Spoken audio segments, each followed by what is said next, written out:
আবারও আজকে আস্ত পেঁয়াজের ভিতরে ডিম দিয়ে আস্ত পেঁয়াজ ভুনা করব। আসসালামু আলাইকুম, সবাই কেমন আছেন? অনেক দিন ধরে লামিয়ে বলতেছিল যে ফুহু আপনি ওই পেঁয়াজ ভুনাটা রান্না করেন। তো এর আগে যে খাইছে, খাইয়া ও অনেক মজা পাইছে, তাই বলতেছে যে আবার রান্না করে খাওয়াইতে।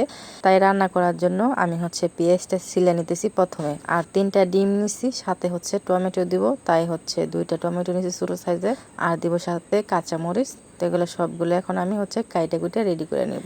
পরে লামিয়াকে বললাম যে আমি একা একা কোন সময় ছিল, তুই একটু ছিল্লা দে। পরে তো দেখেন লামিয়াও পেঁয়াজ ছিলা দিতেছে, আমিও ছিলতেছি, দুজনে মিল্লা করতেছি তাড়াতাড়ি যেন হয়। তো দেখেন পেঁয়াজ গুলা কিন্তু ছিল্লা নিচ্ছি, ধুইয়াও নিচ্ছি সাথে। এখন চামচের যে ডাঁটটা, সেটা দিয়ে ভিতরের যে পেঁয়াজটা, এটা কোড়া করে বাইর করে ফেলতেছি। দেখেন আমরা দুজনেই কিন্তু পেঁয়াজের ভিতরের অংশটুকু বাইর করে নিচ্ছি। একটা বাকি আছে, সেটা লামিয়া ভিতর থেকে পেঁয়াজ করে বাইর করে নিতেছে।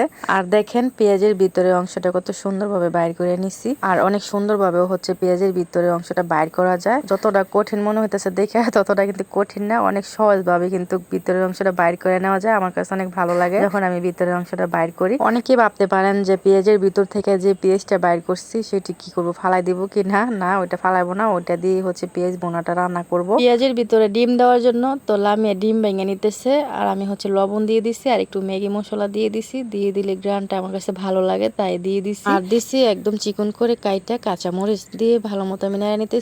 আর লামিয়া আরেকটা ডিম দিয়ে দিছে।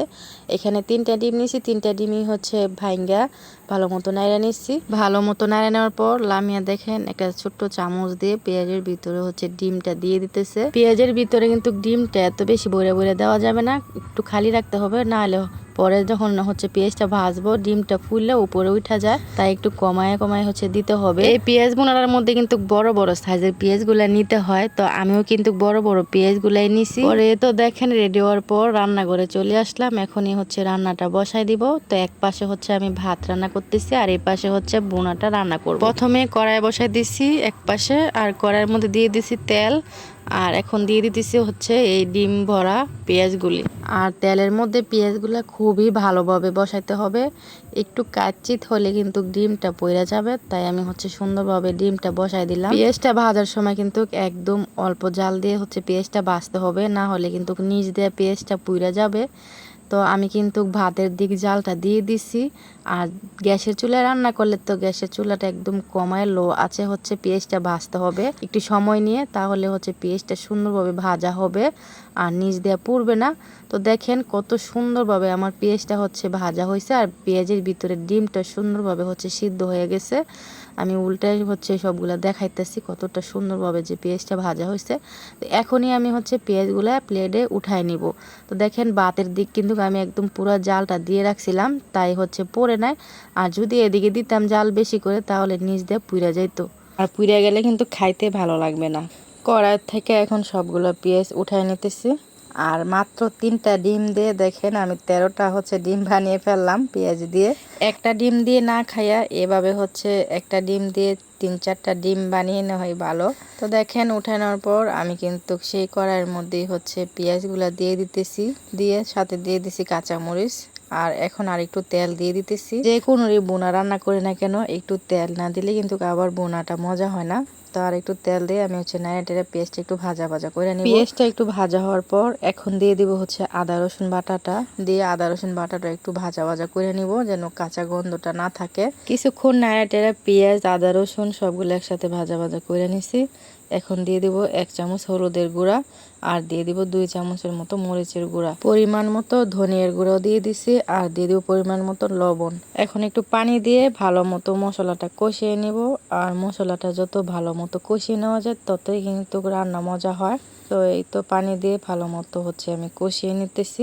অনেকেই বলে যে অনেকের হাতে রান্না নাকি মজা হয়, আবার অনেকের হাতে রান্না মজা হয় না। আমি যেটা মনে করি যে একটু ধৈর্য শক্তি নিয়ে, একটু সময় নিয়ে যদি ভালো মতো রান্না করে, তাহলে কিন্তু রান্না মজা হয়। তাড়াহুড়া করলে কিন্তু কখনো রান্না মজা হবে না। মশলাটা কষানোর মাঝে কিন্তু আমি টমেটো কুচিটা দিয়ে আবারও কষিয়ে নিতেছি। আর ওই দিক দিয়ে দেখেন আমার ভাতও ভালো কাইসা পড়ছে। পরে টমেটো আর মশলা একসাথে ভালো মতো কষিয়ে নিছি। এখন আবারও একটু পানি দিয়ে দিতেছি, দিয়ে নাড়া নিতেছি। পরে দেখেন বলক এসে পড়ছে ভালো মতো। আর এখন আমি সবগুলা পেঁয়াজ দিয়ে দিছি। পেঁয়াজগুলা দিয়ে একটু নাড়া টেড়ে নিতেছি। পেঁয়াজটা দেওয়ার পরে একটু আস্তে নাড়া দিতে হবে। পেঁয়াজটা রান্না করে একদম যতটুকু পানি আছে সবটুকু পানি কিন্তু একদম শুকায় ফেলবো। তো এর মাঝখানে আমি হচ্ছে জিরা গুঁড়া দিয়ে দিচ্ছি। ধনিয়া পাতা থাকলে দিয়ে দিতাম, তো ধনিয়া পাতা আজকে নাই তাই দিতে পারি নাই, তার জন্য হচ্ছে ধনিয়া গুঁড়া দিয়ে দিছি, তাতেই হবে। তো দেখেন একদম ভালো মতো কিন্তু আমার পেঁয়াজ ভুনাটা রান্না হয়ে গেছে। এখনই আমি হচ্ছে উঠায় নিব।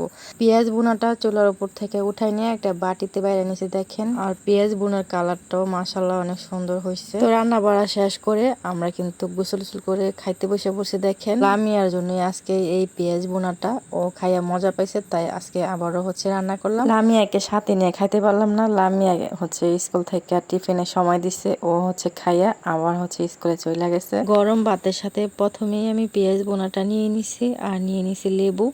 ডিম পেঁয়াজের এই ভুনাটা আমাদের কাছে অনেক ভালো লাগে, তাই আমরা হচ্ছে এভাবে রান্না করে খাই। আপনাদের কাছে যদি ভালো লাগে এই ডিম পেঁয়াজের ভুনাটা, তাহলে অবশ্যই একদিন রান্না করে এভাবে হচ্ছে খাবেন, অনেক মজা লাগে। তো দেখেন আমি কিন্তু বিসমিল্লাহ বলে খাওয়া শুরু করে দিছি। এই ভুনাটা অনেক মজা হয়েছে আলহামদুলিল্লাহ। আজকে এ পর্যন্তই, খাইতে খাইতে বিদায় নিতেছি। সবাই ভালো থাকবেন, বিদায় নিয়ে নিলাম। আল্লাহ হাফেজ।